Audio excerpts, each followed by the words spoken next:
New capabilities have been added to the TriBall pattern. For example, we have a shape, and I'm going to go ahead and create a pattern. We'll just create a linear pattern using the TriBall capabilities. We'll create it as a number of 3 at a distance of 2. Hit OK, we create our pattern.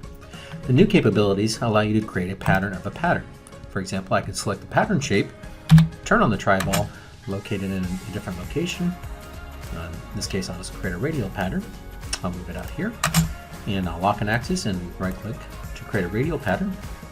In this case, I'm going to go ahead and create, just create 4 at 90 degrees, hit OK, and now we have a pattern of a pattern. So we can see in our scene browser, we have our original pattern, which we'll just label this one as pattern 1, and this is our pattern 2 up here. Let's rename that pattern 2. So we can see that we have our group pattern 2 and group pattern 1.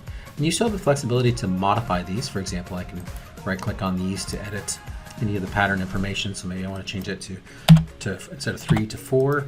I can make that change, and I can also do that on the parent pattern as well. That I can modify either the angle or the distance inside of there and edit those. For example, maybe you want to change that to 6 at 60 degrees. Hit OK. Now we can create those.